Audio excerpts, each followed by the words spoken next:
Bueno, muy buenas tardes. Les damos la bienvenida a las personas que recién se incorporan a la segunda mesa del día de hoy del simposio. Recordarles que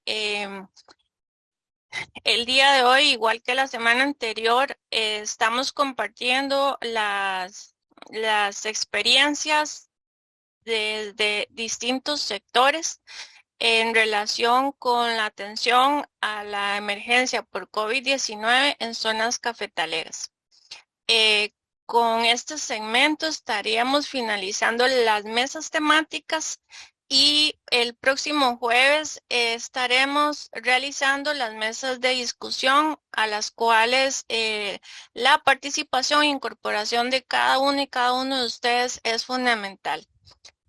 Sin más, esta sesión la va a moderar el doctor Gerardo Jiménez, quien es profesor economista del SINFE y que también es participante del proyecto que organiza el simposio. Entonces, adelante, Gerardo. Gracias, Rocío. Me gustaría esperar 30 segundos para que Memo ingrese. Es que le, le acabo de confirmar con él y está tratando de ingresar. Entonces, eh, De acuerdo. sí, como él es el que va a hacer el comentario, entonces que me gustaría que esté desde la presentación. Y si no se ha conectado en un minuto, empezamos.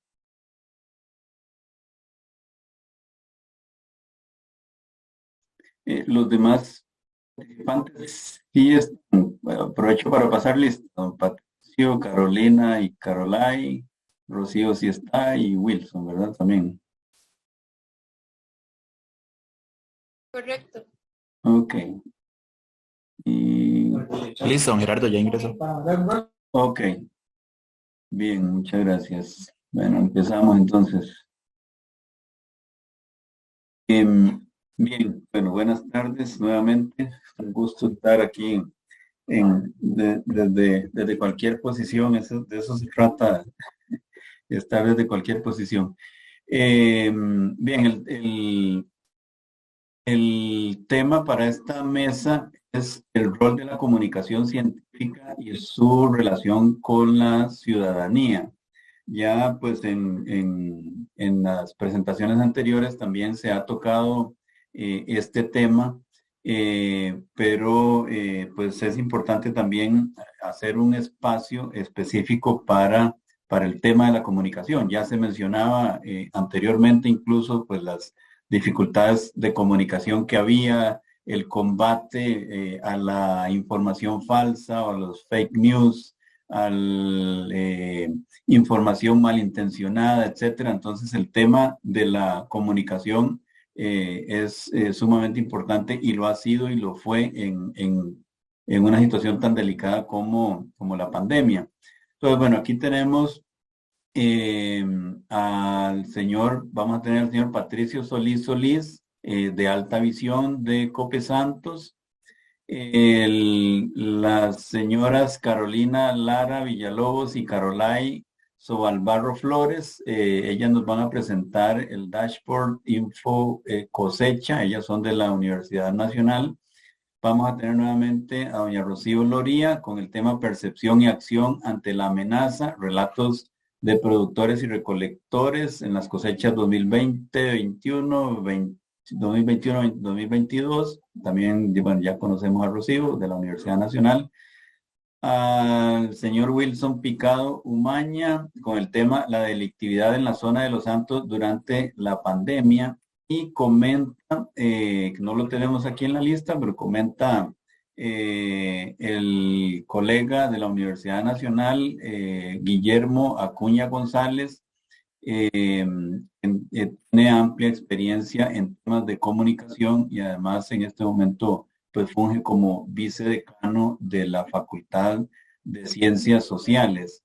Tal vez me tomo unos segundos para hacer una lectura muy rápida de los currículos de las personas. para que ya cuando entremos entonces en la discusión, entremos de lleno, ¿no? El señor Patricio Solís es actual gerente general de Copes Santos RL y ha desempeñado labores como director financiero y subgerente de la compañía. Cuenta con una licenciatura en economía, una maestría en economía con énfasis en banca y mercado de capitales y una maestría en economía con énfasis en gestión de riesgo, todos cursados en la Universidad de Costa Rica. También obtuvo la maestría en administración de negocios del INCAE. Carolina Lara Villalobos es bachiller en ingeniería agronómica, egresada de la Universidad Nacional, estudiante de licenciatura en ingeniería agronómica con énfasis en agricultura alternativa en la Universidad Nacional. Carolai Sobalbarro Flores, bachiller en sociología y egresada de la licenciatura en sociología por la Universidad de Costa Rica, estudiante de la carrera de psicología en la Universidad Nacional de Costa Rica. Rocío Loría Bolaños, antropóloga, máster en antropología médica, académica del Instituto Regional de Estudios en Sustancias Tóxicas, IRET, coordinadora del proyecto Respuesta Sanitaria y Socioeconómica de la Zona de los Santos durante y post pandemia por COVID-19. Wilson Picado Maña, tarrasuceño de CEPA, igual que este servidor, historiador y actualmente docente de la Escuela de Historia y del Programa de Maestría en Desarrollo Rural de la Universidad Nacional. Guillermo Acuña González, sociólogo, exdirector del Instituto de Estudios en Población de la Universidad Nacional y actual vicedecano de la Facultad de Ciencias Sociales. Entonces, bueno, damos paso, según el orden que tenemos acá, a don Patricio, para que nos presente la situación de la comunicación. Adelante, don Patricio. Tiene, bueno, como somos varios acá, vamos a ver 1, 2, 3, 4 ponencias. Bueno, pensemos en, bueno, máximo 20 minutos, entre 15 y 20 minutos. A los 15 minutos yo voy a sonar una campanita para que sepamos que tenemos máximo 5 minutos más. Adelante.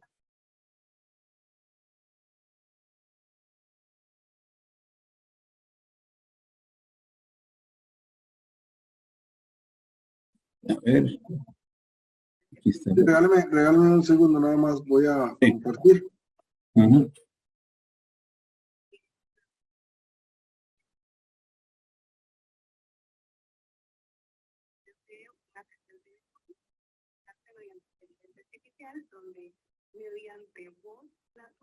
Ahí están viendo la pantalla.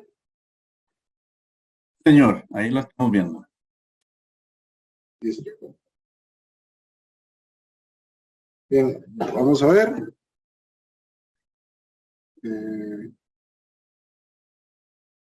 Lo que quiero es...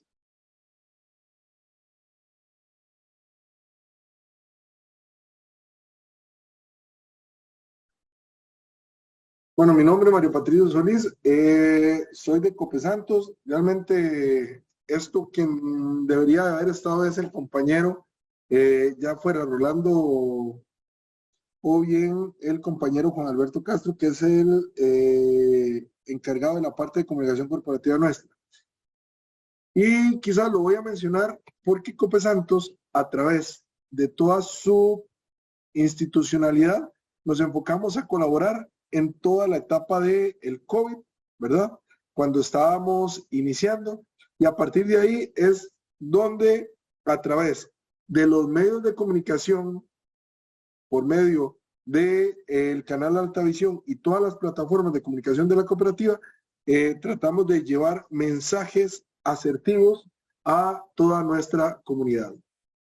Entonces, realmente, primero que todo, llegamos y activamos la campaña Juntos Podemos, en donde buscábamos estimular el espíritu de solidaridad en las familias, pero sobre todo dar a conocer de que juntos podíamos cuidarnos.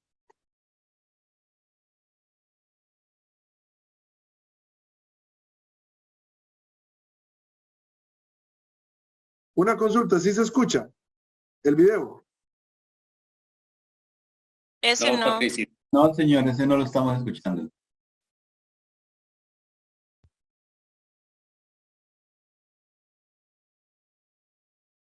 configuración, pantalla, bueno, no importa. Si no, cualquier cosa, ahorita comparto los videos. Luego, Perfecto. bien, ideamos e implementamos el programa de voluntariado Somos, y de hecho fue una de las primeras organizaciones que, por medio de un programa de voluntariado de colaboradores, llegamos y nos fuimos a todas las comunidades a gestionar la entrega de mascarillas y cobertores, ¿verdad? Para proteger a nuestra gente. Entonces, al final, decíamos, tenemos que llegar y proteger todas aquellas personas que estaban en primera línea de riesgo. Todos los comercios, la gente de la pulpería, los que están en hogares de ancianos, entre otros, porque ese era el gran espíritu nuestro, proteger a los que se arriesgaban para darnos de comer y para buscar que siguiéramos con la misma estilo de vida. Todo esto también fortaleció a través de nuestro canal Altavisión diferentes reportajes, y también logramos estimular para que otras organizaciones, al igual que Copesantos, gestionara todo el tema de teletrabajo. Tratamos de gestionar el tema de teletrabajo en un tiempo récord a nivel interno, y eso fueron algunas iniciativas que logramos postear, que logramos transmitir al resto de nuestra población, con el objetivo de poder hacer de su hogar el sitio de trabajo y, por ende, proteger a toda la población, tanto la familiar como al resto de compañeros. También la activación de campañas internas, que entre todos nos cuidamos, es un estímulo de las 4 reglas de oro propiamente: el hecho de el lavado de manos, el saludar con codos o sin contacto de manos. También el tema de aislar a la gente que había estado en contacto con alguien COVID positivo o con algún síntoma, para poder prevalecer sobre todo el espíritu de cuidar al ser humano. Eso es lo que más tratamos de gestionar. Y el otro es con respecto a estornudos y tos, siempre cubriéndose la boca y nariz, ya sea con el codo o bien con algún otro medio. Entonces, todo esto fue a lo que nos orientamos propiamente desde una perspectiva de comunicación, no solo interna, sino que tratamos por medio del canal Altavisión y de todas las plataformas de comunicación nuestras, elevar y trasladar esto a el resto de nuestras poblaciones.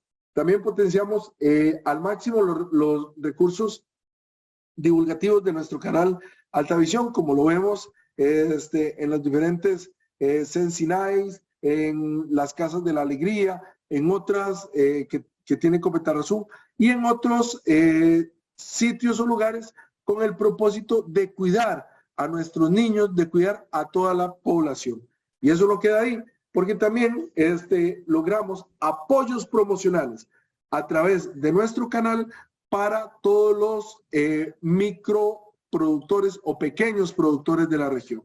Estamos hablando aquí temas de café, pero hay que recordar que el café por sí solo está muy bien, pero alrededor del café se genera una gran economía, una gran cantidad de encadenamientos productivos derivados de frutas de altura y otras actividades que en pandemia fueron muy sensibles. Entonces, por medio del canal Altavisión logramos promocionar las diferentes actividades productivas propiamente, con el propósito de que las personas compren en su comunidad y poder estimular todo lo que se refiere a las diferentes actividades productivas en nuestra región.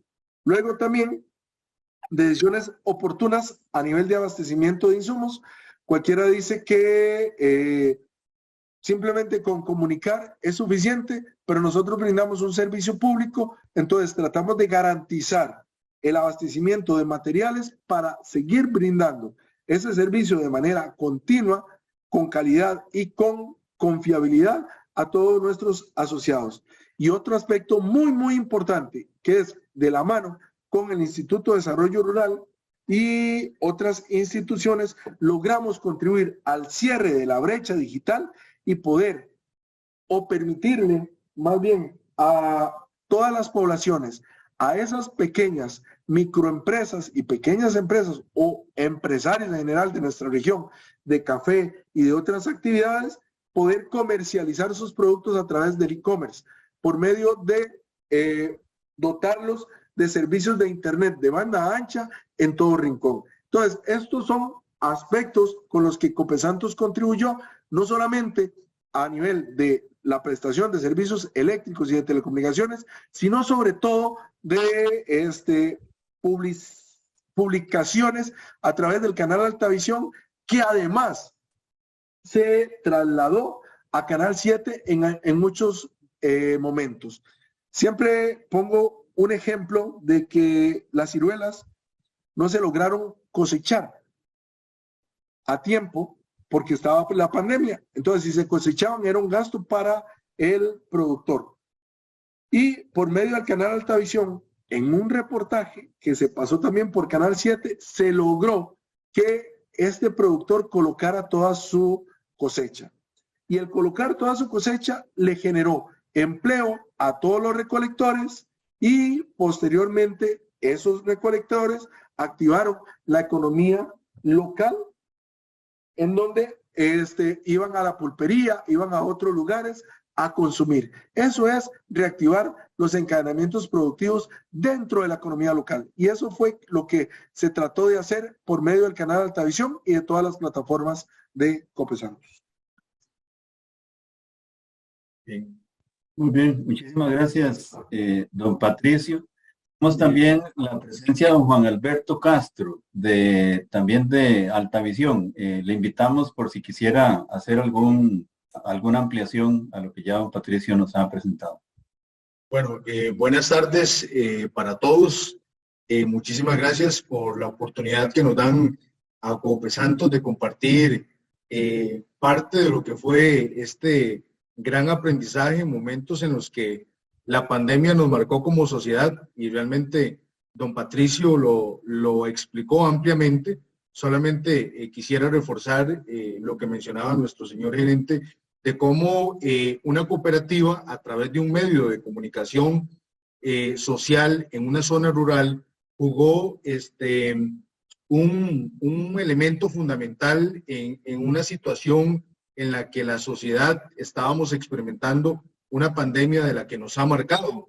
Definitivamente los medios de comunicación jugamos un papel muy importante en cuanto a la información, en cuanto a la educación, pero principalmente en momentos de incertidumbre. Lo que nosotros decidimos hacer acá fue que se amplió la edición de noticias que se tenía semanal a una edición de noticias diarias con reportes diarios en los que pudiéramos de primera mano facilitar la información oportuna a las familias y a los hogares de las diferentes comunidades en las que Copesantos sirve.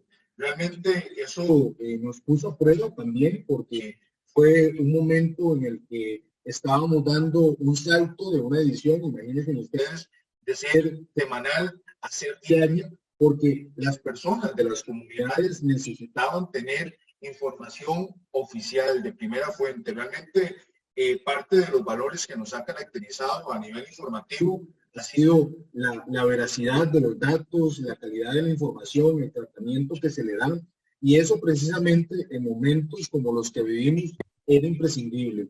Realmente los medios de comunicación nacional, si bien nos informaban a diario de la evolución de la pandemia, pues no tenían la capacidad tampoco de abarcar todas las comunidades del país. De ahí que desde este medio de comunicación logramos posicionarnos como un aliado de los hogares, como lo decía antes, en momentos de mucha incertidumbre y en momentos en los que las familias agradecían tener información oficial de la evolución. También dimos voz muchas organizaciones que estaban involucradas directamente con comités de emergencia, porque sin duda alguna se activaron protocolos a lo largo y ancho de la zona a la que Copesanto sirve, de la mano de la Comisión Nacional también de Emergencias, las autoridades de salud, de manera que era importantísimo llegar en el momento oportuno con información fiable.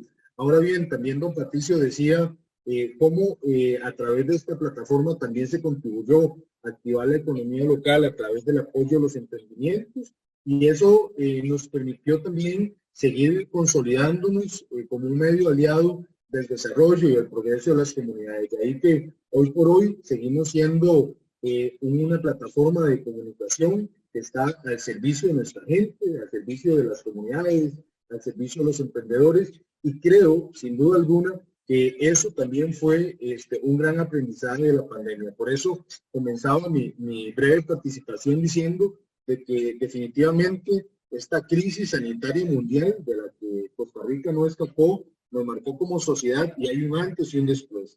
Y lo bueno de esto es que nosotros, desde una perspectiva cooperativa, podemos decir que lo mejor que nos pudo enseñar fue que el bien común es el bien de todos. Y realmente don Patricio, en cada uno de sus puntos, expuso ampliamente de cómo Copesantos mostró esa voluntad de seguir contribuyendo con la sociedad, como lo hemos hecho desde nuestro momento en que la cooperativa nació, y que es algo que estamos comprometidos de seguir llevando ese progreso y bienestar a las comunidades locales en igualdad de condiciones. Básicamente, quería compartir con ustedes ese breve mensaje esta tarde. Muy bien, muchísimas gracias, don Juan, y muchas gracias también a don Patricio por habernos presentado la experiencia de la cooperativa en materia de comunicación a través del canal Alta Visión. Muchas gracias. Pasamos tal vez a Carolina y Carolai con el dashboard Info Cosecha. Por favor, adelante, gracias.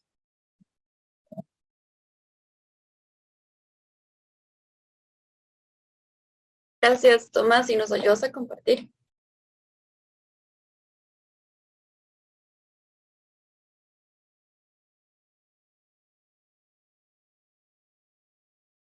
Buenas tardes.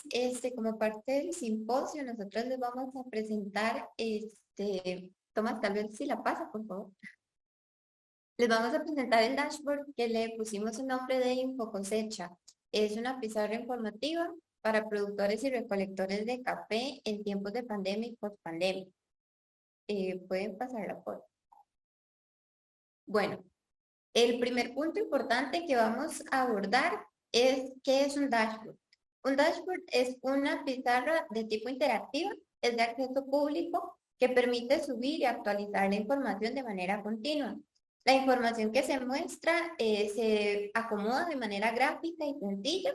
Está diseñada para públicos específicos con un diseño y selección de información que se requiere, por lo que se puede decir de que se trata de una pizarra que está personalizada, ya que permite mostrar la información de interés a los grupos interesados de manera que esté actualizada y precisa.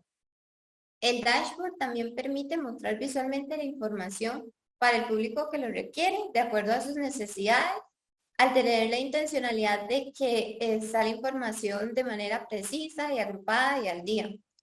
Las personas pueden acceder a la pizarra y saber que si van a necesitar algún dato en específico, realizar alguna consulta o alguna llamada, la información que necesitan está disponible en esta pizarra. Y esto lo que permite es ahorrarles tiempo que tendrían que destinar a la navegación por distintas páginas web o la consulta con diferentes entidades. Este tipo de herramienta es utilizada en ámbitos empresariales. Sin embargo, debido a su utilidad y flexibilidad de uso, puede ser adaptada a distintos públicos, como lo es en este caso, que se adaptó para los productores y recolectores de café, ya que permite gestionar y seleccionar la información necesaria para que se muestre a su alcance. Señalado todo esto, también es importante recordar que la recolección se desarrolla en un corto periodo de tiempo. Y las personas necesitan información puntual, con inmediatez. Y además no siempre tienen la posibilidad de poder consultar a más de una instancia. Por ejemplo, si necesitan información sobre los transportes o aseguramiento, esa información se puede sintetizar y estar disponible por medio de la pizarra interactiva. Puede pasar la diapositiva. Bueno, como parte de la justificación, la creación de esta pizarra interactiva para los productores y recolectores de café se justifica principalmente en gran medida debido a la falta de acceso claro a la información relevante en momentos de urgencia. Entre las oportunidades que brindó este dashboard se encuentra, en primer lugar, el acceso equitativo a la información. Eso debido a que durante la pandemia fue crucial que todos los actores de la cadena de suministro de café tuvieran acceso igualitario a la información actualizada, ya que era como muy común que los tomadores de decisiones tuvieran acceso preferencial a esta información, mientras que los productores y recolectores quedaban como al margen de esa información y por eso se justifica el desarrollo de este dashboard.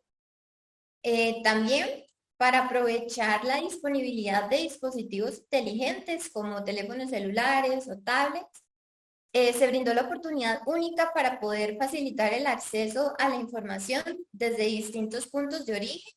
Esto más que todo para los productores y los recolectores de café. Y se diseñó este dashboard interactivo compatible con estos dispositivos, lo que permitió que los agricultores pudieran acceder a la información de manera conveniente y oportuna, sin importar la ubicación en la que se encontraran. Por otra parte, lo que fue la consolidación de información en una sola página. Durante la pandemia, la información relevante para los productores y los recolectores de café se encontraba dispersa en múltiples fuentes, lo cual dificultó su acceso, seguimiento y comprensión. El dashboard interactivo permitió unificar esa información en una sola página, brindando una visión clara y concisa de los datos críticos como políticas gubernamentales, directrices sanitarias y entre otros.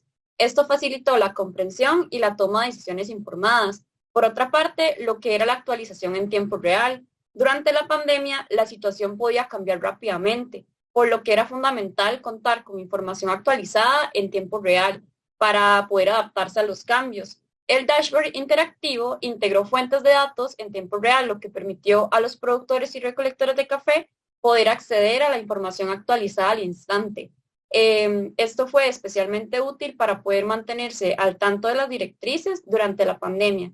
Y por último, también contribuyó a mejorar lo que era la eficiencia y productividad, ya que al tener acceso a una pizarra interactiva que unificaba la información, los productores y los recolectores de café podían optimizar sus operaciones y tomar decisiones más eficientes, al eliminar la necesidad de búsqueda de información dispersa en diferentes fuentes. Siguiente. Ok, la aplicación Trello, que permite crear una serie de etiquetas o tarjetas en las cuales es posible ingresar la información, fue la que se utilizó para elaborar lo que era el dashboard. Para la elaboración de esta pizarra interactiva, lo que hizo fue utilizar información con la que se contaba en ese momento. Sin embargo, es también posible actualizar la información a medida que se generen nuevos datos, por lo cual los usuarios podían acceder a esa información actualizada al alcance. La aplicación resulta ser muy intuitiva y se puede agregar archivos de textos, infografías y datos que se consideren claves para la población de la zona. Entre las tarjetas que se agregaron fue información general, inscripciones, si puedes devolverte la anterior, por favor. Inscripciones, salario y seguridad social, transporte transfronterizo, salud referida a COVID-19, protocolos COVID-19, contactos, otras labores y otros trámites migratorios y casas de la alegría. Siguiente.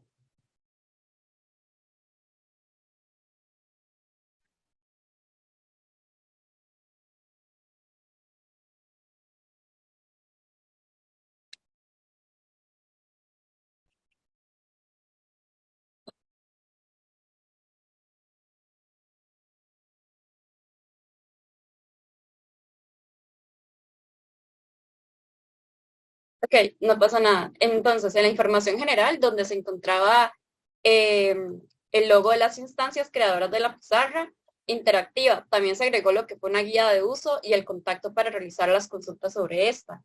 En inscripciones se encontraba lo que era un enlace directo para las inscripciones en línea, como recolector de café para la cosecha 21-22, que facilitaba el ICAFE, y un formulario de solicitud de trabajadores temporales, migrantes del Ministerio de Trabajo y Seguridad Social. En el caso de la tarjeta de salario y seguridad, en este se presentó lo que era el salario mínimo por cajuela para los recolectores de café, establecido por el Ministerio de Trabajo y Seguridad Social de Costa Rica, que regía para el año 2021 y 2022 respectivamente. Además, se compartió un listado de los documentos necesarios para los recolectores de café que recibían atención, necesarios para recibir atención médica, En la tarjeta de transporte transfronterizo se presentaron los datos del transporte transfronterizo exclusivo para los recolectores hacia la zona para la cosecha 2021, así como las empresas de buses de transporte público de Nicaragua y Panamá con sus respectivos horarios, rutas, paradas y precios del servicio. En la tarjeta de salud referida al COVID-19, contaba con datos actualizados de la cantidad de vacunas aplicadas por dosis, casos por COVID-19 reportados en Dota, León Cortés, Tarrazú y Los Santos. Además, se presentaba información sobre centros de vacunación en la zona, laboratorios autorizados en Costa Rica para realizar pruebas de COVID-19 y los requisitos para solicitar una cita en centros de salud. En la de protocolos COVID-19 se presentó un documento de medidas preventivas de cooperación para la agricultura y el protocolo para la implementación de directrices y lineamientos sanitarios para COVID-19 en el sector cafetalero, el cual fue realizado por el ICAFE, SICAFE, Café de Costa Rica e ICA. En contactos, se contó con la línea telefónica del ICAFE para enlazar a los recolectores con productores para la cosecha, números telefónicos de los EBAIS, clínicas, PANI, Cruz Roja y las delegaciones policiales ubicados en la zona. Asimismo, se incluyó lo que fue el número de la central de COVID-19 y de migración. En otras labores y otros trámites migratorios, se incluyeron los documentos con la información sobre los requisitos para trabajador temporal, el de habitante fronterizo con domicilio fijo fronterizo y el del trabajador transfronterizo. Y por último, se agregó una tarjeta que contaba con los datos de las personas encargadas de las Casas de la Alegría disponibles en la zona de Los Santos, Grecia y Zabalito. En esta pizarra interactiva fue actualizada para la cosecha 22-23 y no se incluyeron los datos actualizados de la cantidad de vacunas aplicadas por dosis, ni los casos de COVID-19 reportados en Dota, León Cortés, Tarrazú y Los Santos, porque el Ministerio de Salud para esas fechas ya lo reportaban a nivel provincia, por lo que no eran datos relevantes. Además, se eliminaron los datos de transporte transfronterizo exclusivo para los recolectores hacia la zona, porque para la cosecha 22-23 ya no se contaba con este.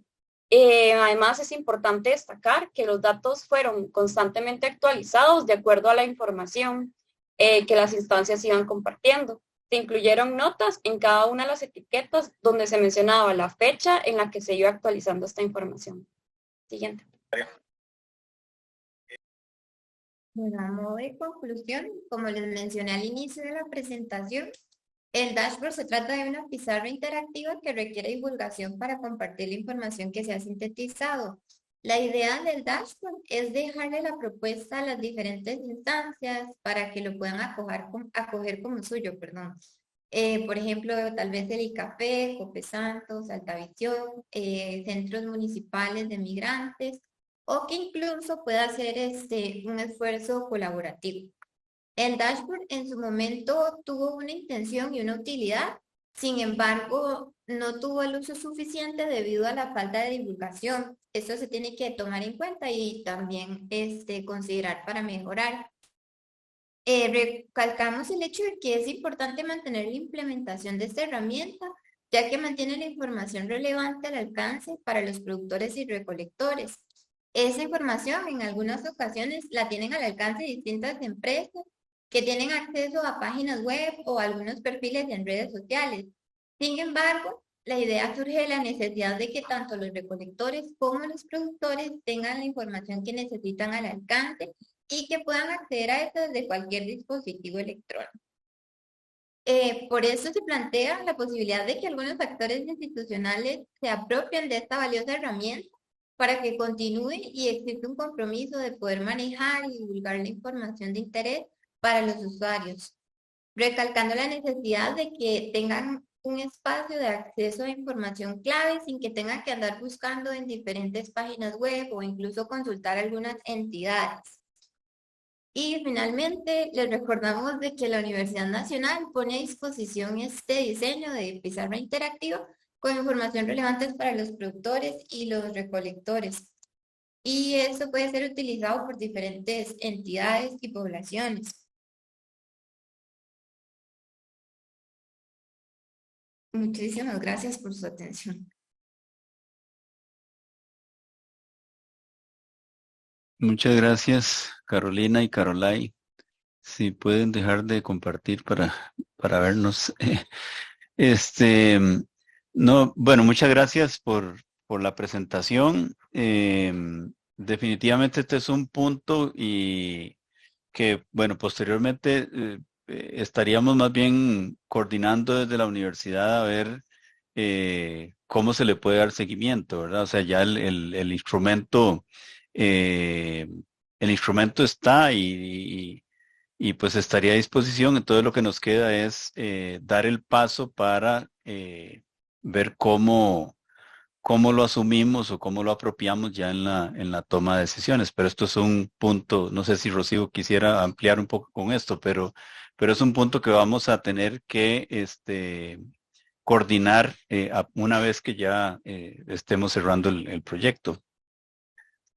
Sí, tal vez esto sí es de las cosas que nos gustaría, digamos, concretar o acordar en la próxima sesión, pero desde ya, tomando en cuenta que hay varios representantes por acá, hemos, o sea, pensado que, no sé, Copesantos, los comités, los centros municipales de migrantes, el ICAFE, fundamental, podrían asumir la coordinación de esta plataforma, sobre todo porque es un recurso muy útil para todos los periodos, para cualquier periodo de recolección, pero además que se elaboró precisamente porque una de las cosas que constatamos en el momento de la emergencia es que si bien es cierto, habían soluciones, medidas, protocolos, pero la gente no sabía dónde encontrar esa información.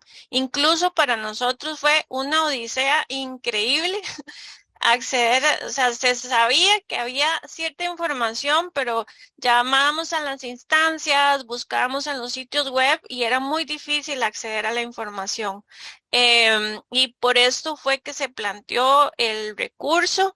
No tuvo un acceso masivo, pero sí tuvo un acceso por parte de productores y recolectores con los que constatamos la solución que permitía el recurso como tal. Muy bien, muchas gracias nuevamente. Bueno, damos por concluida la discusión en este momento, pero es algo que definitivamente tenemos que volver. Vamos a ver, le damos la palabra a Rocío, entonces con el tema percepción y acción ante la amenaza, relatos de productores y recolectores, cosechas 2020, 2021, 2021, 2022. Adelante, Rocío. Muchas gracias. Voy a compartir parte de la experiencia, relatos y de cómo se vivió desde el punto de vista de productores y recolectores la cosecha más crítica que fue la 2021 y un poco haciendo relación con los cambios para las siguientes. Si gusta puede pasar a la Esto es a partir de registro etnográfico que realizamos durante el periodo que se realizó el proyecto. ¿Qué es esto?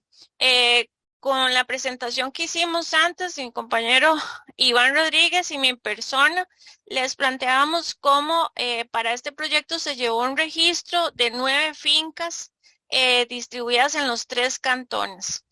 Y esto se llevó al registro con indicaciones puntuales respecto a la organización, las medidas, cuál fue la respuesta y demás que se siguió en cada una de esas fincas. Pero paralelo a esto, nosotros tuvimos sesiones de visitas y conversatorios tanto con productores como con recolectores. En algunos casos sí se dificultaba el acceso a la visita a la finca. También tuvimos comunicación vía telefónica y tuvimos espacios de observación tanto en el entorno del albergue como de la finca mientras realizaban la recolección. Entonces está basado en el trabajo, en el proceso de acompañamiento y conversación en estas 9 fincas que menciono. Y de estas, básicamente tuvimos en esa cosecha sobre todo una o 2 visitas en el momento en que llegaban los recolectores y 1 o 2 visitas antes de que salieran. En esa cosecha el acceso fue limitado por obvias razones, por medidas de seguridad en ambas vías. Y posteriormente en las otras cosechas sí tuvimos visitas más continuas y acompañamiento. Y acá estoy específicamente recuperando sobre todo aspectos relacionados con la experiencia de uno de los grupos de nicaragüenses y uno de los grupos noves procedentes de la comarca Nove Buglé que se mantuvieron durante todas estas cosechas. Entonces, la experiencia es, y pueden por favor pasar a la siguiente. Los relatos o las experiencias, estoy recuperando algunos elementos porque realmente es muchísima la información y los aspectos de recuperar a partir de las observaciones y el cuaderno que se registró en este periodo. Y voy a recuperar lo siguiente. Uno es el dilema de la rebusca, es decir, en el momento en que hubo la declaratoria y en los meses de invierno, estamos hablando del periodo entre marzo y septiembre, octubre, esa incertidumbre, cómo la vivieron los recolectores. Entonces, ellos y ellas nos relatan esa dilema con respecto a si salían o no, si iban a poder hacerlo, si lo hacían no solo por una, en este caso, posibilidad de que se pudiera recolectar, sino ante ante la necesidad real económica que se tenía en las casas y en las comunidades de origen. Algo fundamental es que entonces ante esa situación los grupos se organizaron tempranamente. ¿Y qué quiero destacar con esto? Cuando ellos hablan de cómo lo vivían ante la situación, ante la declaratoria de emergencia y demás, en sus relatos está muy claro que la organización estuvo siempre vinculada con la organización interna en la comunidad, con las medidas de protección y que cuando se planteó la posible salida, tenía que ser siempre relacionado con proteger a la comunidad. Es decir, vamos a tener que salir algunos a cosechar porque es necesario, pero tenemos que tomar todas las consideraciones para resguardar la seguridad de la comunidad como tal.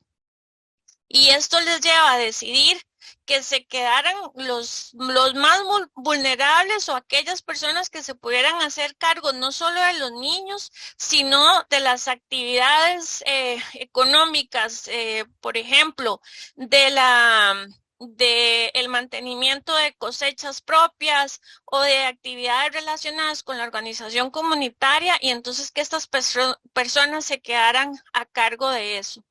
Ya lo señalamos antes de cómo en esta organización una de los aspectos a resaltar es cómo se decidió que salieran algunos y que los que se quedaran iban a tener un rol y también un reconocimiento económico para asegurar la recolección. Hubo también una determinación de que se salía a cosechar de manera intensiva, es decir, vamos a salir pocos y tenemos que trabajar de manera intensiva para estar el menor tiempo posible. Otro aspecto importante es que los trabajadores sí iniciaron comunicación temprana para saber qué medidas cuáles eran los permisos para salir, qué medidas se tenían que tomar y cuáles eran las condiciones en el lugar de destino. Pero sí señalaban cómo cuando hacían llamadas a los productores, en el mayor de los casos les decían que no tenían seguridad de si iban a poder ir y de cuáles eran las medidas a desarrollar. En el mayor de los casos se les refirió a que tenían que averiguar, que tenían que llamar a migración, que tenían que llamar a algún lado, pero averiguar por sus propios medios, y esto es un aspecto importante.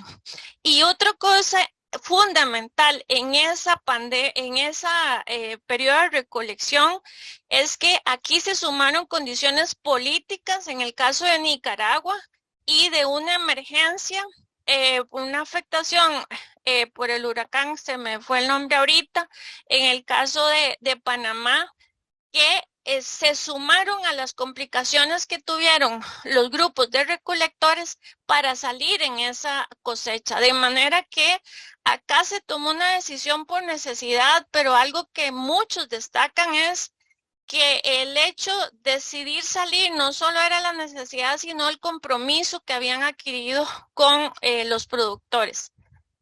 Continuamos con la siguiente, por favor. El punto de vista del productor.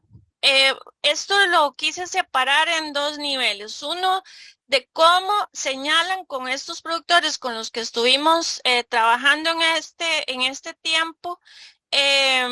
Es común el acatamiento de protocolos en términos de lo que fueron las mejoras, las medidas en los albergues, de dotar de servicios básicos para los que no tenían suficiente, el de exigir la cuarentena y las medidas de higiene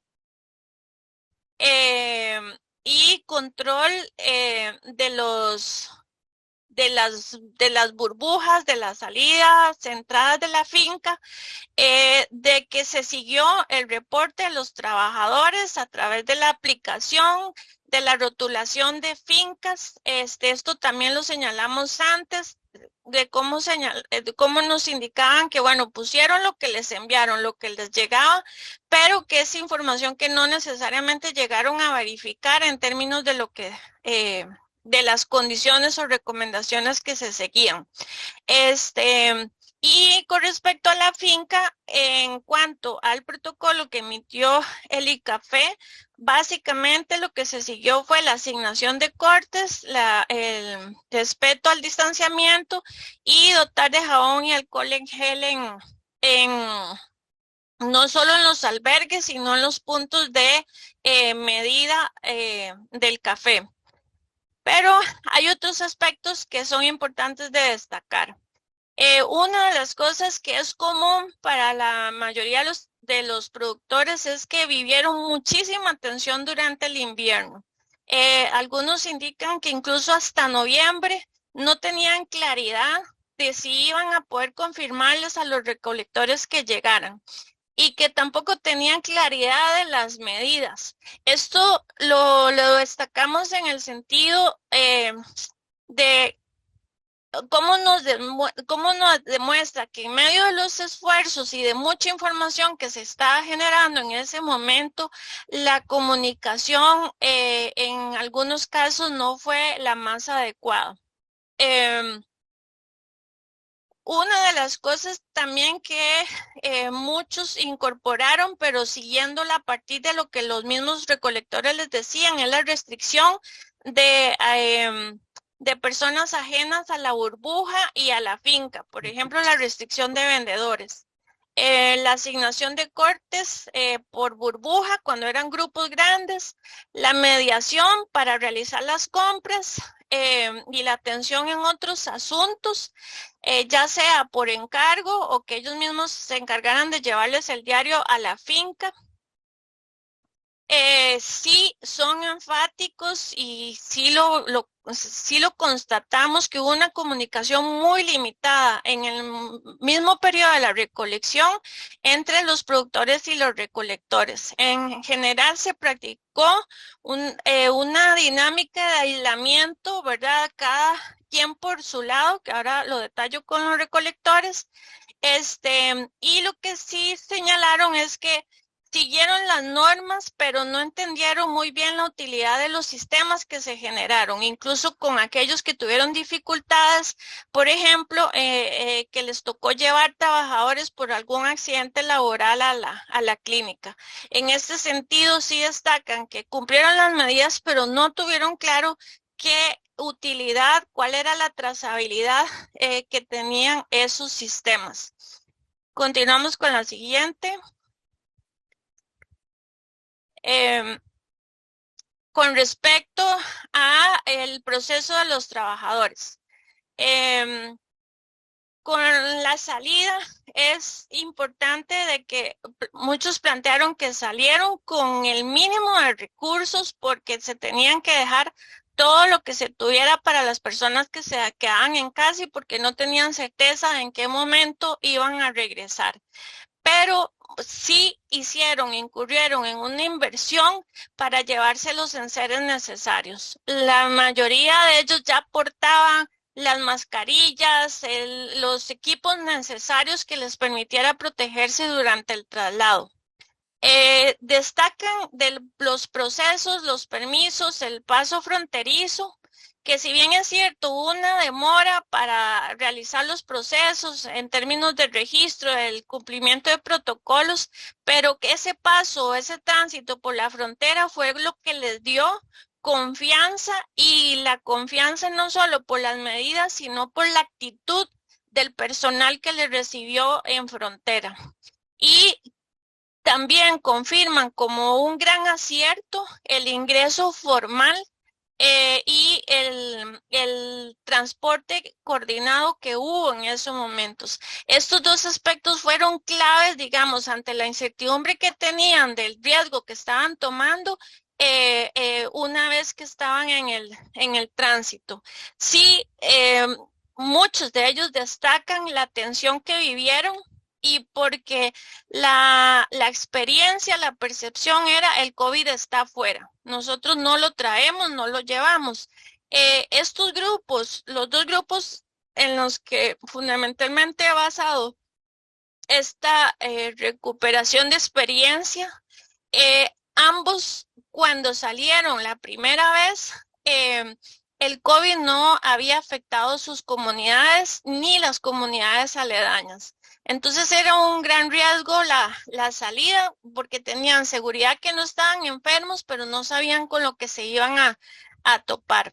A la llegada a la zona, lo que hablan es de esa incertidumbre respecto a las condiciones que iban a encontrar. Ya sabían de los protocolos, pero no sabían, tenían mucha preocupación sobre las condiciones que se iban a encontrar en las fincas. Si gusta, pasamos a la siguiente. Bueno, algo importante, espere.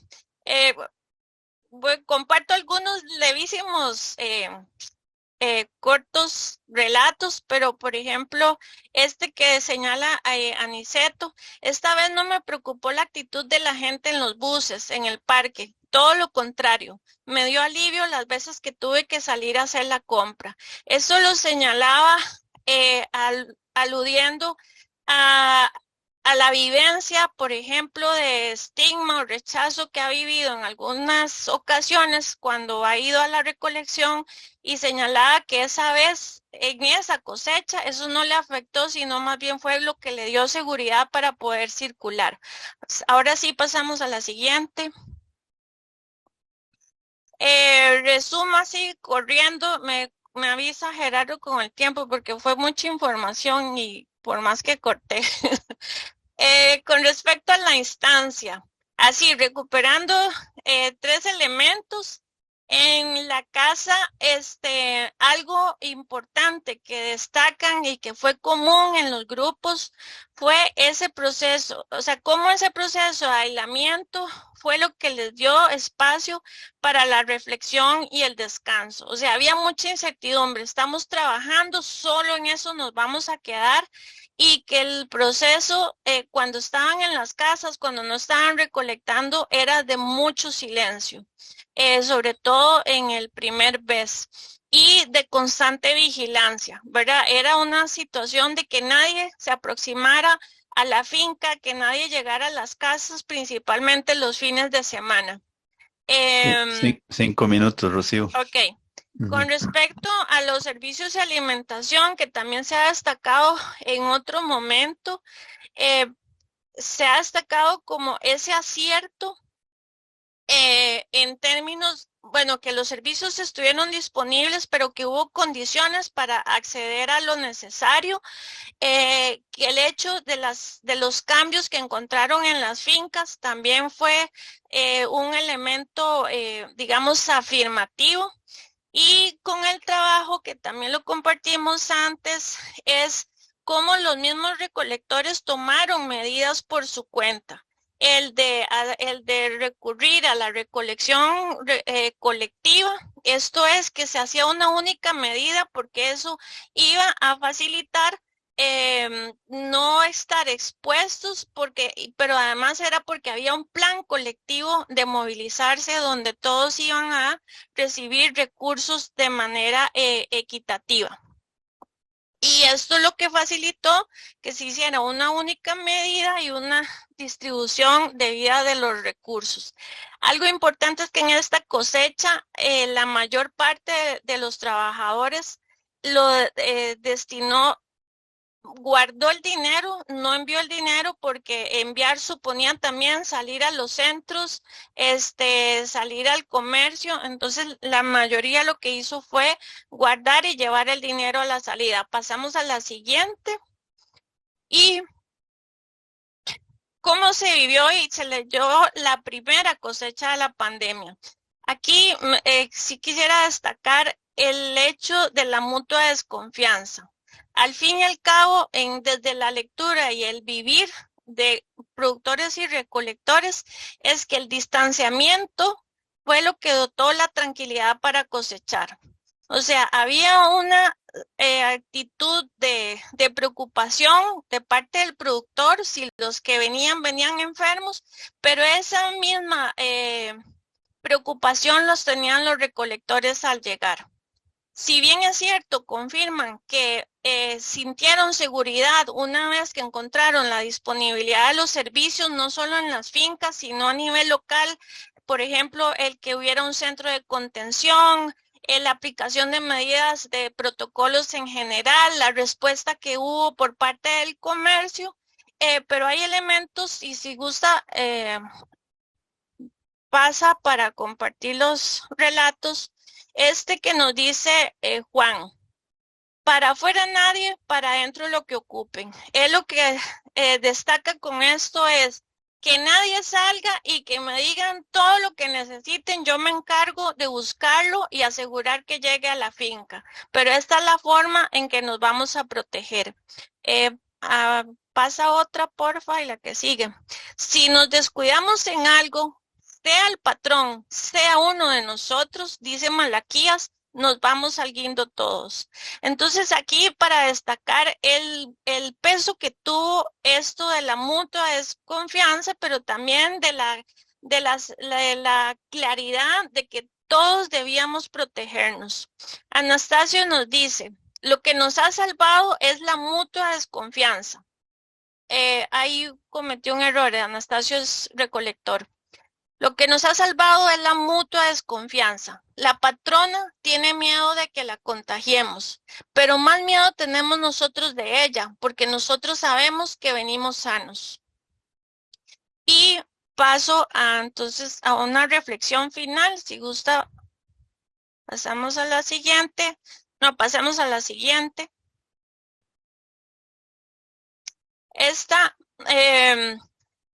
En relación con lo que fue ese periodo, la gente tuvo mucha preocupación al momento de regresar. Por esto que les mencioné antes, ellos destacan que llegaron sanos, el COVID no había llegado a la comunidad cuando fueron a la recolección y el regreso era una gran responsabilidad. Resintiendo con esto que los recursos y las medidas que recibieron o que encontraron al ingresar al país no estaban disponibles cuando iban a retornar. Por ejemplo, en el caso del transporte y de algunos otros elementos que fue así como, bueno, gracias por venir y que Dios los acompañe ahora que regresan. Y destacan que no se entendió el sacrificio de haber salido a recolectar. Por ejemplo, el que se llegó a pagar igual la cajuela. O sea, en momentos de gran incertidumbre donde se requería garantizar la recolección, lo que sienten es que si bien es cierto, hubo medidas y mejoras en las fincas, pero que no se entendió qué significó que la población se comprometiera y mantuviera el compromiso. Dice Ezequiel, yo necesito que esta pandemia no se acabe para que esas cosas que se hicieron bien se mantengan el próximo año. Y cierro, pasamos a la siguiente. Recuperando lo siguiente, la incertidumbre fue mutua, pero la desconfianza también, y esto fue un factor de protector en ambas vías. La preparación y la respuesta de recolectores y de las instituciones fue clave y fue temprana. Algo que sí me gusta destacar es esto, que a veces en este proceso de respuesta no hemos entendido, no hemos recuperado cuál fue el papel y el rol de los recolectores. Y por lo menos de los grupos con los que trabajamos, sí identificamos que se organizaron, se prepararon y que tuvieron una respuesta, organización temprana. Pero no lo vemos, no lo identificamos así con los productores, a menos con los que tuvimos oportunidad de dar seguimiento en esas cosechas. En los productores hubo demora, una gran espera a las indicaciones institucionales y una espera que la información llegara, no necesariamente de buscarla, y una confusión en términos del acatamiento de medidas. La meta común fue salvar la cosecha y hacerlo sin enfermarnos. Sin embargo, aplica para bueno, se me fue uno de los relatos, pero lo que señalaron finalmente fue eso. O sea, tuvimos una meta común, pero no ha habido como esa lectura o esa recuperación del esfuerzo y el sacrificio que hicieron los recolectores en ese periodo específicamente. Muchas gracias.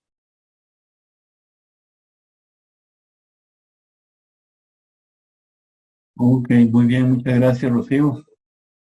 Realmente, pues, esto es una presentación desde el lado de actores que fueron sumamente importantes, ¿verdad? Y a partir de la recolección de anécdotas y de experiencias. Le damos el paso a Wilson con el tema la delictividad en la zona de Los Santos durante la pandemia. Hola Gerardo, muchísimas gracias y buenas tardes a todos los compañeros y compañeras de la zona. Qué envidia que están por allá, ¿verdad? Yo voy a presentar algo mucho más puntual que lo he presentado anteriormente y que tiene que ver con el tema de la delictividad. Les iba a pedir más bien a los que están gestionando el Zoom, si me permiten compartir la presentación que tengo acá, que hay un detalle que no estaba incluido en la primera versión.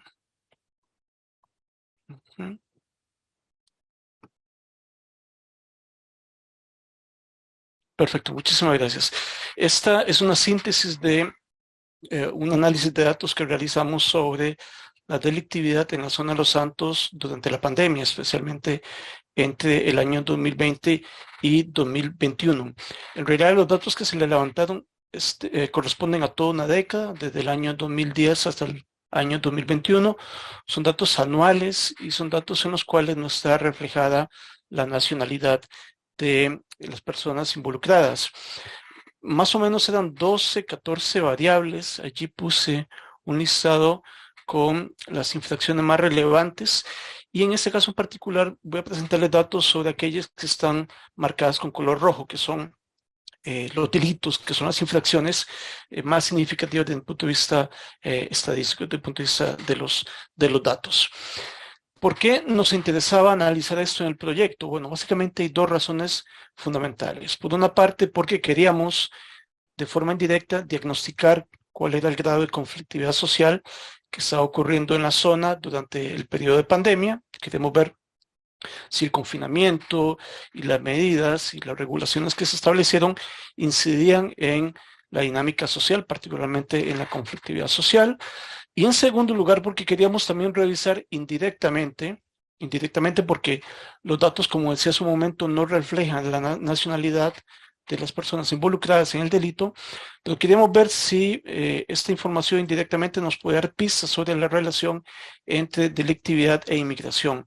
Como todos sabemos, en Los Santos, en Costa Rica y en cualquier parte del mundo, usualmente se establecen correlaciones a través de los medios de prensa, de los grupos más radicales, entre delictividad e inmigración, asumiendo que la inmigración usualmente tiene un papel muy importante en el aumento de la delictividad. Esto ha sido echado abajo, ha sido demostrado en muchos lugares también, con muchísimos estudios, pero queremos ver concretamente qué había pasado en la zona, tomando como base las estadísticas antes mencionadas. Quisiera irles comentando algunos de los datos que levantamos, por ejemplo, los asaltos a personas en los cantones de la zona en el 2018, 2019, 2020 y 2021. La zona, al igual que ciertas partes del país, experimentó una reducción significativa en la delictividad durante la pandemia, explicado seguramente por el mismo confinamiento y el mayor control social que había en torno a los movimientos y los desplazamientos, como ustedes pueden verlo allí. Los números siempre van a ser mucho más importantes en cuanto a delitos para Tarrazú, es el cantón más poblado, y la densidad y la cantidad de población inciden mucho, evidentemente, en la delictividad. En un segundo plano, León Cortés y Dota con una incidencia de delitos en cuanto a asaltos mucho menor. En cuanto a los hurtos, que recordemos que los asaltos son aquellas apropiaciones indebidas que ocurren con violencia, mientras que los hurtos son aquellas apropiaciones que ocurren sin violencia mediada. El patrón es muy parecido, reducción durante el año de pandemia, muchísima, muy significativa, como ustedes los pueden ver, especialmente lo que tiene que ver con Tarrazú, más de la mitad. Aunque luego hubo un pequeño incremento en el 2021 cuando ya había una mayor libertad, un mayor relajamiento en el control de los desplazamientos. El siguiente dato, en cuanto a las infracciones de ley de armas, se experimentó lo mismo. Quizás aquí lo interesante es ir comparando los números que están arriba de cada barra, porque ya aquí nos estamos encontrando con un delito que es mucho más significativo estadísticamente que los delitos, por ejemplo, de asaltos y hurtos a personas. Y esto lo digo porque usualmente asociamos también la migración con delitos como los hurtos y los asaltos a personas. Y de momento ya vamos viendo que comparativamente tiene un peso menor en la delictividad de la zona que las infracciones a la ley de armas y explosivos, que usualmente se asocian con la población asentada, con la población local y no con la población inmigrante. Igual en el caso de robo a casas, hay una reducción, aunque no es tan marcada como en los datos anteriores. Incluso en algunos casos se mantiene o sube un poquito, y llama la atención también la cantidad de robos a casas en Tarrazú durante el año de pandemia. Igual, en cuanto a robo a edificaciones, reducción en el 2020 respecto al 2018, respecto al 2019, aunque luego el 2021 aumentaron nuevamente los robos a edificaciones de manera muy evidente, como lo pueden ver allí en la gráfica. Ahora bien, como decíamos, no todos los delitos tienen el mismo peso respecto al total de las infracciones, y hay 3 o 4 que son muy importantes y muy evidentes en la zona.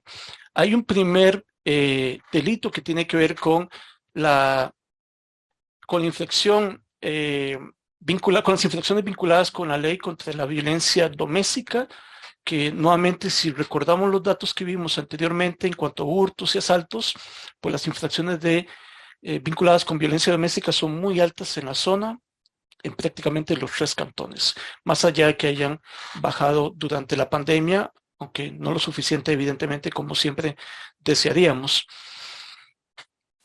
También la violencia contra las mujeres, vean que no bajó tantísimo como podríamos verlo en los anteriores tipos de delitos. Al contrario, durante la pandemia pareciera que la violencia contra las mujeres se sostuvo, bajó muy poco, pero en general se sostuvo como un delito importante en la vida social de la zona.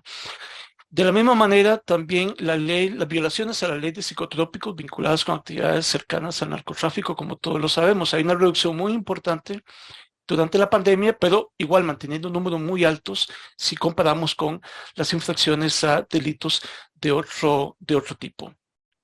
Para tener una idea de la importancia que tienen los delitos vinculados con violencia en el hogar, es decir, violencia con la mujer, violencia vinculada con la ley, en general, y le sumamos la violencia vinculada con delitos sobre psicotrópicos, representa más del 80% del total de delitos ocurridos en la zona entre 2019 y 2020. Eso significa que la violencia en la zona estuvo concentrada particularmente en estos tres tipos de delitos.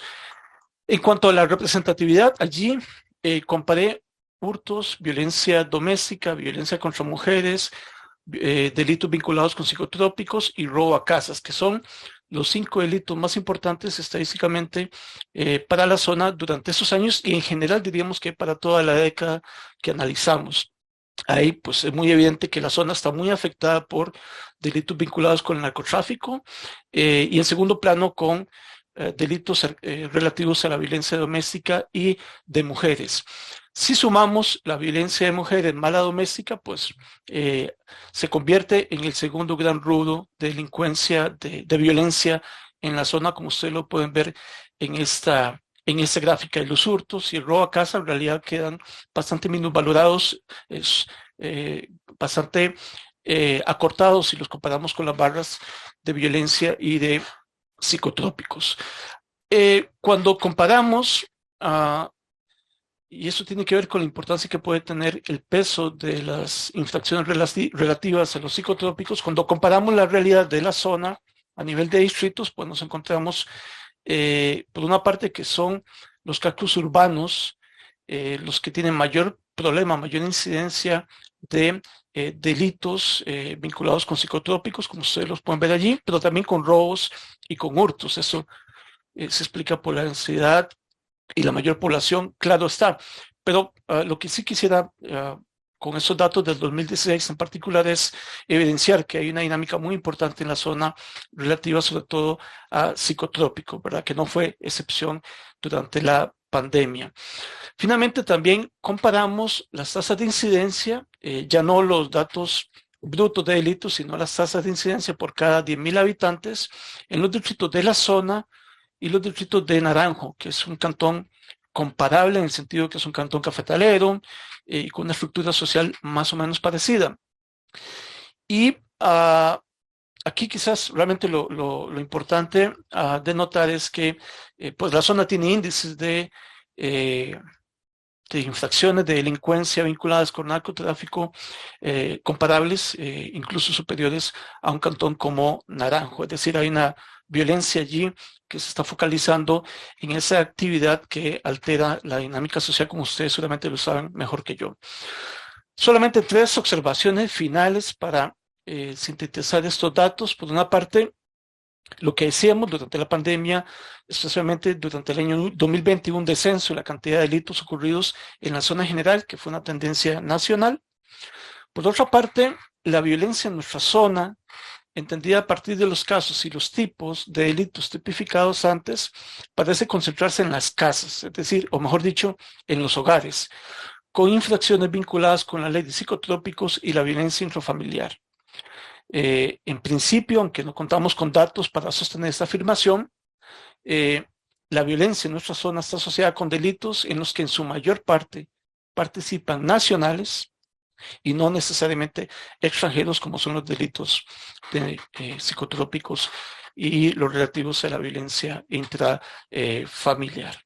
Esos son los datos que quería compartirles brevemente. Muchísimas gracias.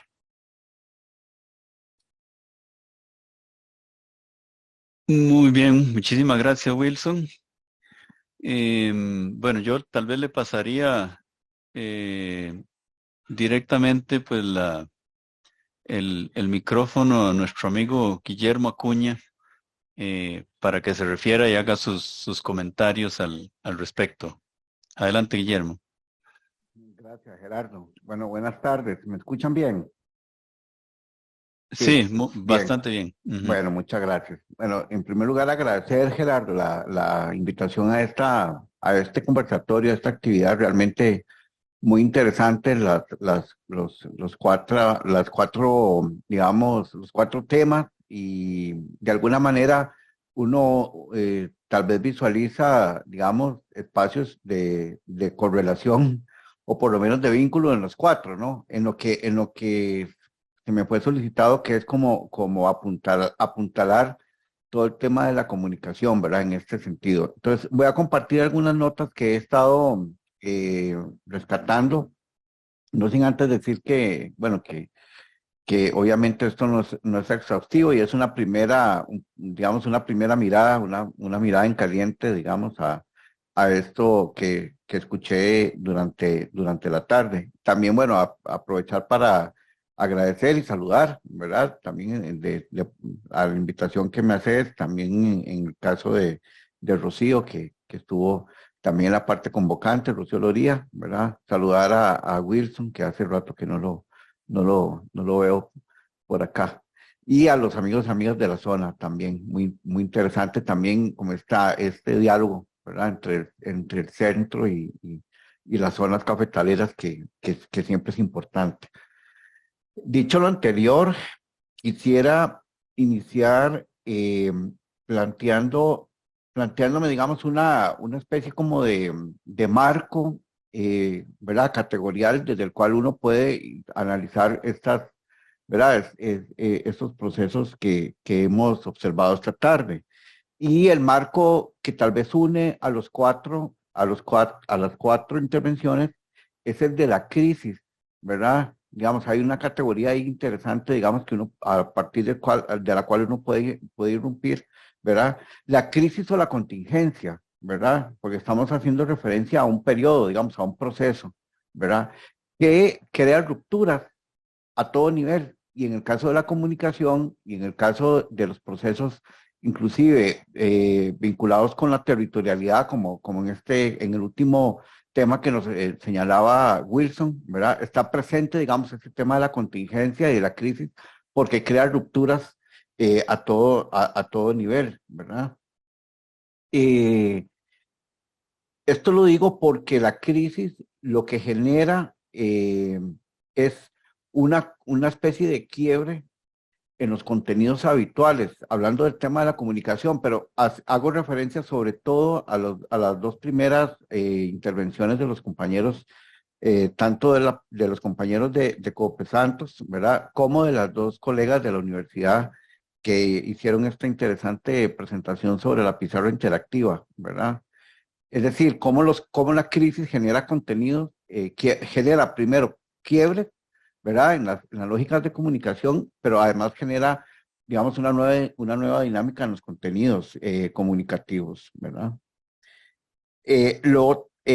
Un segundo elemento que me lleva a plantearlo, que se desprende del primero, es que estamos ante la presencia, digamos, estos casos lo que nos plantean es la presencia de un quiebre, digamos, o una ruptura en el esquema habitual de la comunicación, ¿verdad? Este esquema, ¿verdad? Ya señalado, ya conocido por todos, de emisor, mensaje y receptor, ¿verdad?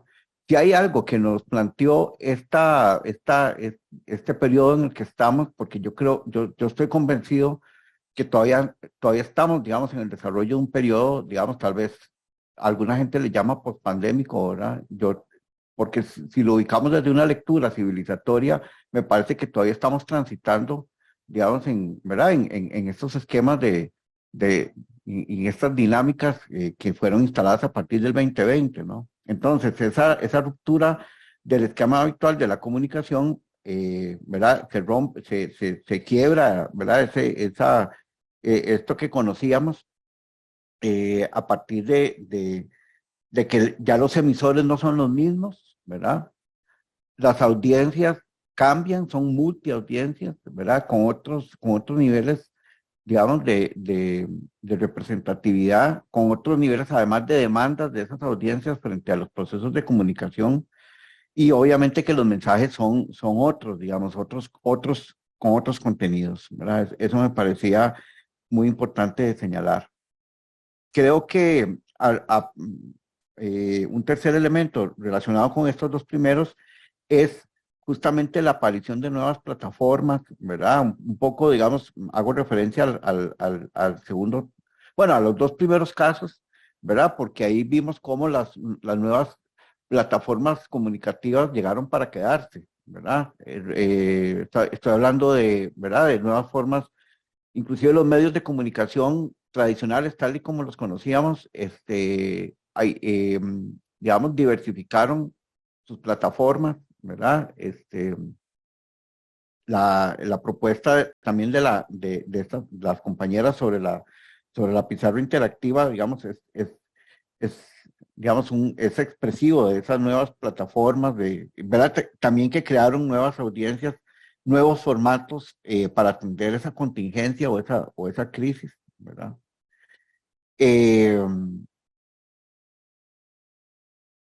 Un punto vinculado con el tema de la región, ¿verdad? Y es que efectivamente uno podría preguntarse a nivel comunicativo cómo se construye la agenda, digamos, de comunicación desde la periferia, ¿verdad?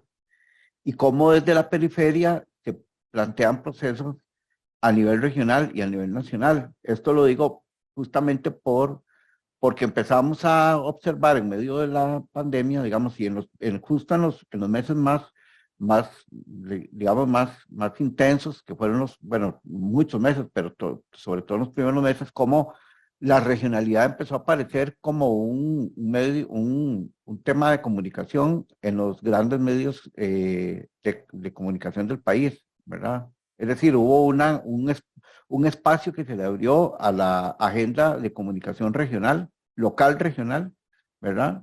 Entonces empezamos a conocer en el centro, ¿verdad? Hablando de centro-periferia, pero en el centro del país empezamos a conocer estas dinámicas de comunicación, las necesidades, ¿verdad? Los lenguajes habituales y cotidianos que desde las zonas, desde las regiones, digamos, del interior del país se construyen, ¿verdad? Y las empezamos a conocer como parte de esas dinámicas de esa comunicación, ¿verdad? De esa gran comunicación o de esa comunicación, si se me permite el término, como hegemónica, ¿verdad? Entonces, me parece que una pregunta es esa, ¿verdad? ¿Cómo se construye la comunicación en ese sentido, ¿verdad? Pero sobre todo, ¿cómo construimos comunicación a partir de procesos vinculados con dinámicas, ¿verdad? Aquí estamos hablando esta tarde de un proceso que tiene, o de procesos que tienen que ver con la producción cafetalera, ¿verdad? Entonces, ¿cómo vincular esa construcción de agenda, ¿verdad? A nivel local, regional y cómo plantearla a nivel nacional o en el plano de lo nacional, ¿verdad?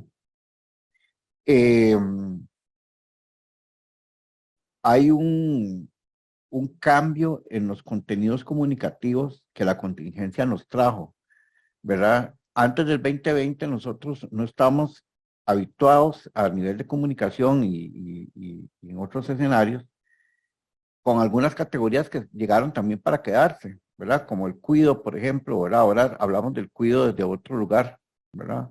Del cuido colectivo, inclusive, desde otro lugar, inclusive desde otro lugar subjetivo, ¿verdad? Inclusive hasta epistemológico, ¿verdad? El tema del cuido como que fue reposicionado, ¿verdad?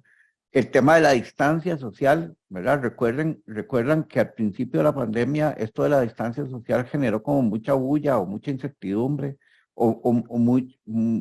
mucha poca claridad porque no se entendía bien, ¿verdad? Si era un distanciamiento físico, luego la distancia social empezó a generar mecanismos también ¿verdad? De rupturas en las relaciones entre sectores y grupos, ¿verdad? O sea que la distancia social también, ese concepto o esa noción generó otras dinámicas, ¿verdad? Bueno, obviamente, digamos, proveniente de la epidemiología, digamos, algunos conceptos como el de burbujas, ¿verdad? Que llegaron también, que no se conocían, o al menos no se conocían con esa habitualidad, ¿verdad? Con la que empezamos a hablarlos a partir del 2020. También el tema del confinamiento, que en el caso de la migración, ya se venía hablando de este tema, digamos, con el caso de los procesos de movilidades humanas centroamericanas, sobre todo de la última década, digamos, hacia Estados Unidos y su tránsito por México, porque hubo grupos que fueron, cuando se les detuvo, ¿verdad? Hablando de los grupos que transitaban por México de forma irregular y eran asegurados, como dicen los mexicanos, ¿verdad? Fueron confinados en espacios de aseguramiento durante mucho tiempo, ¿verdad? Esto que nosotros ya conocimos durante la pandemia como confinamiento, es decir, el hecho de guardarnos, entre comillas, en nuestras casas, en nuestros lugares de residencia, pues ya veníamos conociendo esa dinámica del confinamiento, ¿verdad? Solo que en pandemia adquirió otros significados. Entonces, sí, efectivamente, ese periodo de crisis y contingencia supuso también la instalación de algunas categorías, de algunas nociones y conceptos que no manejábamos y que a nivel de comunicación plantearon, digamos, otros desafíos y otros retos, ¿verdad? Creo que con relación al tema de la comunicación, traté de organizar, digamos, como estas 5 o 6 ideas o estas 5 o 6, digamos, ideas fuerza, ¿verdad? Sobre las exposiciones. Se me quedaron un conjunto digamos, de observaciones con relación a los dos últimos trabajos, el de Rocío y el de Wilson, porque me parece, digamos, que esos dos últimos trabajos atienden más como a dinámicas, ¿verdad? Vinculadas ¿verdad? Con la investigación, con la etnografía, digamos, con dinámicas un poco más acotadas al ámbito de la investigación y al ámbito del acompañamiento, ¿verdad? Un elemento que se me olvidaba señalar con relación a este primer grupo de reflexiones, y es que si hay algo que hemos de haber observado en este periodo, es cómo se transformaron los tiempos de la comunicación, ¿verdad? Es decir, hay un flujo más rápido de la inmediatez y la respuesta, ¿verdad? A todo nivel. Y bueno, y eso crea desafíos también importantes, ¿verdad? A la hora de señalar, digamos, esas características y esos rasgos de novedad de esos procesos comunicativos. Dicho esto, comparto unas últimas reflexiones sobre estos dos últimos trabajos, ¿verdad? A mí me pareció interesante las reflexiones que nos compartía Rocío, porque, vamos a ver, hay un tema de hacer visible un sujeto que digamos que fue invisibilizado en esos primeros meses de pandemia. Recuerdo que para el café, ¿verdad? Hablando de comunicación, la propuesta comunicativa de ICAFE en esos primeros meses de pandemia era invitar a la comunidad costarricense a que se sumara a la recolección cafetalera, porque si no se iba a perder esa recolección, esa cosecha del 2020-2021, que era inclusive, a ti lo hacía vernos y café en esos momentos, iba a ser una de las cosechas más históricas ¿verdad? Y que por culpa de la pandemia, digamos, y y porque había que atender los protocolos, pues no se podía permitir, ¿verdad? La entrada, digamos, masiva de recolectores desde Nicaragua y Panamá. Entonces, ¿verdad? Es como paradójico, es hacer visible, digamos, el trabajo de Rocío me parece que es hacer visible y además a partir de los elementos de organización del mismo sujeto, del mismo actor, ¿verdad? Hacer visible un sujeto que pareciera que intentó ser invisibilizado, ¿verdad? Y fue invisibilizado desde la institucionalidad porque de alguna manera, digamos, estaba ahí clarísimo, ¿verdad? Que había un elemento inclusive de protección sanitaria, ¿verdad? Que había que cuidar. Es decir, la pandemia no la teníamos, no la tenía el cuerpo, digamos, del costarricense, digamos. La enfermedad no la tenía el cuerpo del costarricense, la enfermedad venía de afuera y de alguna manera había que seguir protegiendo eso, ¿verdad? Recuerden todo lo que se hizo a nivel de fronteras en los primeros meses de la pandemia, ¿verdad? Todo el tema de la aseguramiento, de la securitización de ambas fronteras, pero particularmente de la frontera con Nicaragua, ¿verdad?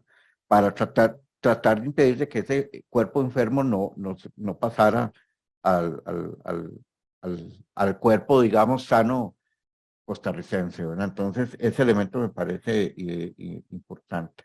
Entonces, anoté esto de la comunicación segmentada, ¿verdad? Es decir, una cosa era la comunicación institucional, la que venía desde ICAFE con relación al tema de la urgencia, porque las personas costarricenses se incorporaran a esa recolección, ¿verdad? Pero por otro lado, por lo que nos comentaba Rocío, otra cosa era la comunicación que se producía hacia los productores y desde los productores a los recolectores, y otra comunicación muy distinta era la que se generaba a partir de la dinámica de la recolección de los recolectores y sobre todo a nivel comunitario. Entonces ahí el tema de la segmentación comunicativa me parece muy interesante, ¿verdad? Finalmente, dos observaciones al trabajo que nos presentó Wilson, digamos, a estas reflexiones muy interesantes, ¿verdad? Esta relación entre crisis y violencia, ¿verdad? O crisis y delictividad, que creo que habría que sacarle más digamos, ¿verdad? Todavía más reflexión, no solo al trabajo puntual en campo, ¿verdad? Y en lo que tiene que ver en la zona de Los Santos, sino a nivel nacional, ¿verdad? Porque yo pensaría que ahí hay trastocadas como dos dinámicas, ¿verdad? La dinámica de la crisis y los impactos y las consecuencias de la crisis, pero sobre todo la dinámica de la gestión territorial que hemos conocido, sobre todo en el último año, la gestión de los territorios que ya no se hace a nivel político, sino que lo hacen grupos de lo suprapolítico o grupos de los poderes fácticos, que no son las municipalidades, que no son las organizaciones sociales, que no son los procesos comunitarios, sino que son otros grupos que empiezan a controlar los territorios de una manera, ¿verdad? Por ahí asoman algunos datos que Wilson nos planteaba sobre los delitos, digamos, a la ley de psicotrópicos y esto, que algunas luces podrían estar arrojando, ¿verdad? Porque si algo está claro es que ¿verdad? En algunas regiones del país, digamos, el poder político ya no opera con la lógica que operaba, con la lógica municipal y del poder local que operaba históricamente, ¿verdad? Sino que ahora hay otro tipo de poderes organizando lo económico, lo social, lo territorial, inclusive hasta lo subjetivo y lo intersubjetivo, ¿verdad? Y eso me parece muy interesante de señalar, ¿verdad? Otro elemento en el trabajo de Wilson, que también creo que está en el caso de Rocío, por algo que mencionábamos mencionaba ella sobre el tema del resguardo en los albergues y tal, ¿verdad? Es esta diferencia entre los espacios públicos y los espacios privados, ¿verdad? Que me parece muy interesante de relevar, ¿verdad? Cómo en Costa Rica pareciera que también hay un ámbito de lo privado que hay que profundizar aún más desde la, ¿verdad? Desde la investigación, desde el acompañamiento, porque ahí es donde se están instalando otro tipo de dinámicas vinculadas con estas violencias, ¿verdad? Que trajeron aparejadas estas épocas de contingencia, ¿verdad? Creo que digamos, la crisis y la contingencia pueden ser leídas, ¿verdad? Como en estas claves que hemos visto esta tarde, ¿verdad? Que alrededor de un eje, digamos, muy preciso, ¿verdad? Que es la producción cafetalera. Hay otras dinámicas, digamos, que se nos aclaran o se nos visibilizan o resaltan, ¿verdad? Se nos prenden el foco, digamos, hacia otras dinámicas que podrían estarse considerando. Estamos hablando de una zona particular, pero si nos movemos, ¿verdad? Y si vamos hacia el occidente del país, ¿verdad? Donde hay una zona cafetalera también, como lo mencionaba Wilson en uno de sus cuadros comparativos, ¿verdad? Con Naranjo, por ejemplo, pero toda esa región también asiste, digamos, a dinámicas de transformación muy interesantes a nivel de lo microsocial y de lo macro, ¿verdad? Y creo que es bueno relevarlas y revelarlas para seguirlas estudiando, Gerardo, y compañeros y compañeras. Bueno, muy bien, muchísimas gracias, Guillermo, por su valioso comentario de síntesis, de cierre y de aporte de nuevos elementos en la discusión. Tal vez yo solamente recuerdo, bueno, un poco el tema era, o sea, el título que le pusimos a esta presentación es el rol de la comunicación y su relación con la ciudadanía.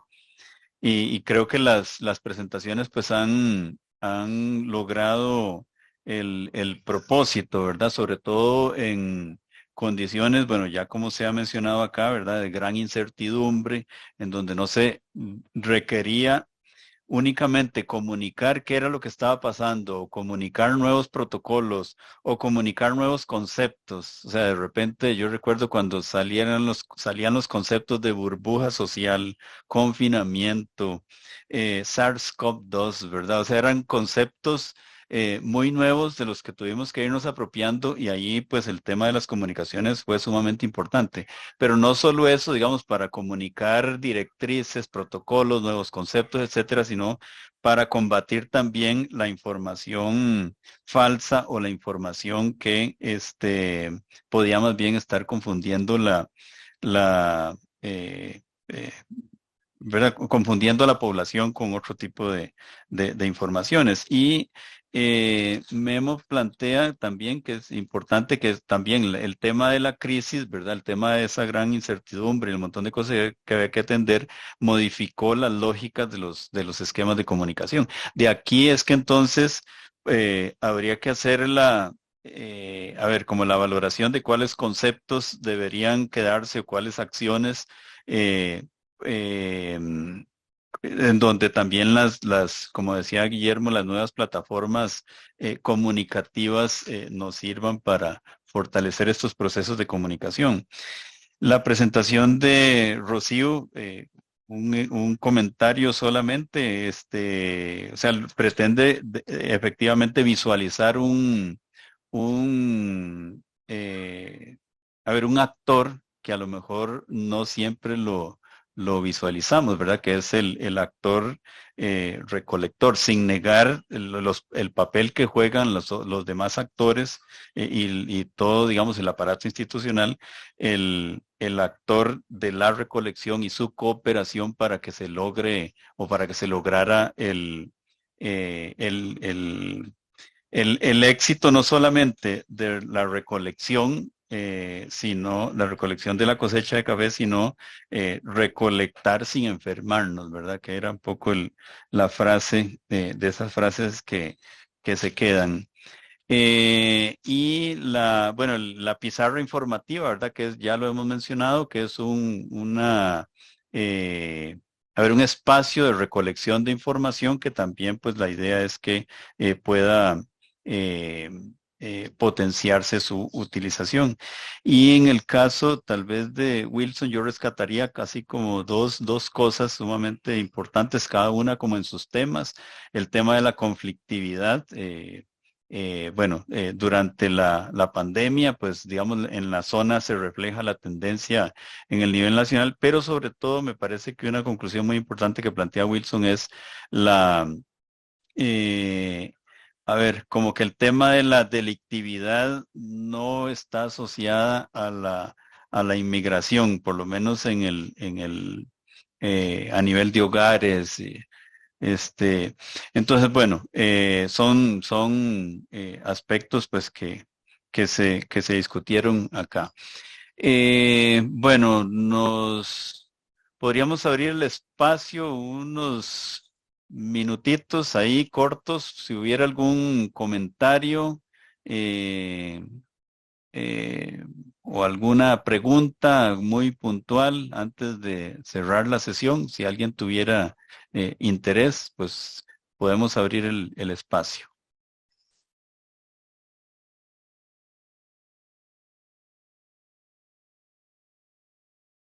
Bueno, parece que no. Entonces no forcemos las cosas. Preparen, entonces mi invitación es a preparar esas preguntas porque para el próximo jueves ahí sí vamos a tener un mayor espacio para discusión de parte de parte nuestra, de parte del equipo de la universidad.